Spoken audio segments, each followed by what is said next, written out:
so much for joining us here on ET Now.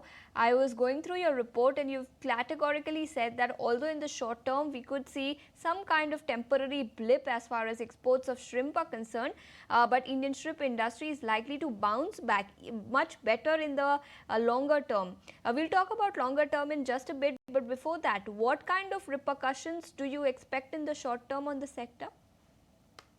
Um, to answer what you have asked directly, is going to be that short term, yes, negative impact.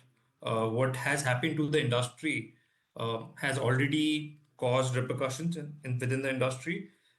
As of yesterday itself, we saw 25% Farmgate price crash of shrimp in India. So that has already played out, and that is already negative on the sector. Um, on the industry, will India lose market share? That was the second part of your question. Um, Immediately, no. 6 months down the line, still no. So our market share doesn't seem is going to go anywhere. However, is the industry going to suffer? Definitely, because the shrinkage in margins have to be taken somewhere or the other, and most likely it will be bared by the industry. So that's the correct way to look at it. Our market share is not going anywhere. However, industry is still going to suffer in the short term. The industry is likely to suffer in the short term, but you are not expecting any kind of impact on market share. But Mr. Awasthi also wanted your thoughts on the kind of pricing moves that we could see in the United States. Now, because several other countries will levy tariffs, what kind of impact will that have on prices in the US then? Are shrimp industry or shrimp prices likely to surge exponentially in US, and what impact will that have on Indian exporters then? I will not use the word exponentially. However, surge is something that's definitely already seen. Um, a surge of 25% is actually not off the table. And that surge will most likely happen.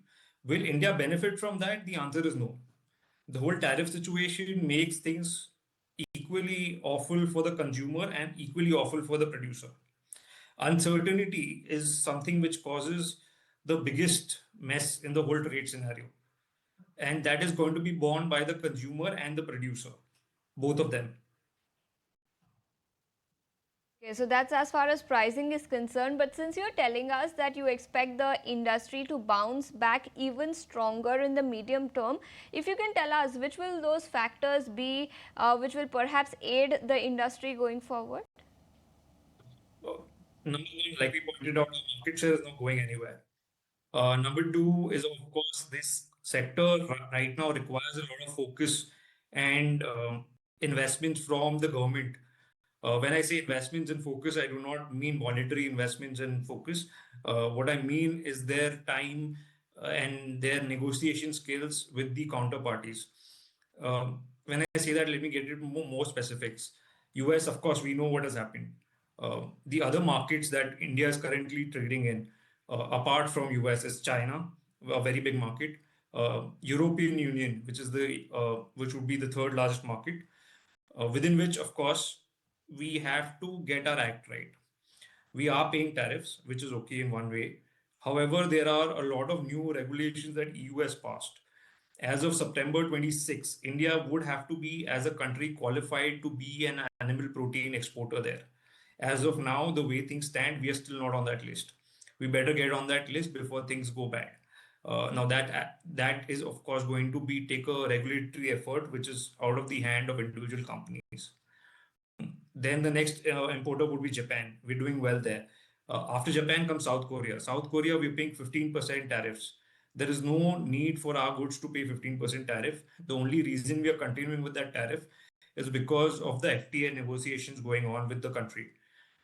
What we need to do right now is bypass the FTA, at least for this segment, so that cushion is provided over here, so that we can absorb everything else that is happening to the sector. Apart from that, regulatory requirement would come in a positive campaign for the industry. There is a lot of misinformation out there.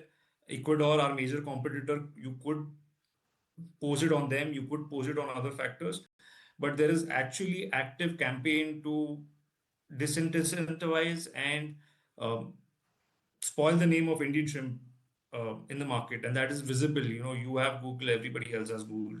You drop a few words in there, which is the best country for shrimp, you find Ecuador's name pops out. You search for reasoning, you will not get that. You'll have to, literally search a lot. You search which is the worst shrimp in the world to, actually eat. India's name will pop up, and there's no reason that India's name should pop up. And again, these are all pushes that we've been going on for a number of years, which we are now facing. So this is one place where regulatory and authority and even, let's say, Ministry of Fisheries, MPEDA really need to step up the game. Um, they have done a lot in the past. However, we have to recognize that Ministry of Fisheries itself is a 5-year-old institute, right? The ministry did not exist before 5 years. MPEDA itself has been doing a lot of work, but the industry has grown exponentially over the last 2 decades. So the amount of work requirement is going to, you know, increase. A brand India repositioning within aquaculture is something which is the need of the hour and which needs to be done. No individual company or an association of companies in India are capable of doing that. It has to be a combination of the government and the private sector to come together and do that. Lastly, one thing that we miss in India about this sector is we always talk about the farmers. We miss a large part of this sector, being involved in women empowerment. Most of the listed companies today who are into shrimp processing would be around 500 crores market cap, but they would all be employing over 1,000 women in each of their factories. Sorry, each of the companies, what I mean, in across their factories. Now, that kind of women empowerment, which is done at the rural level, is probably not done by any other industry in my mind. And that is something, again, which needs to be focused and be part of that brand India shrimp campaign. Okay, so I understand that point that India nearly clearly needs to ramp up its game, but also wanted your thoughts on the impact it will have on financials. I understand that last time when we spoke to you, you did tell us that you expect feed companies' margins to revive going forward, and even for processors and exporters, margin recovery is likely by the fourth quarter of calendar year 2025. Do you maintain your stance, and what will the factors be because of which you are maintaining your stance? I will maintain my stance. However, I would say the margin growth will reduce. Will the margin growth be there? Yes. Will the margin growth be there in the current quarter for feed companies and the next quarter in feed companies? The answer is yes. Will it be lower than what I was expecting? The answer is again yes.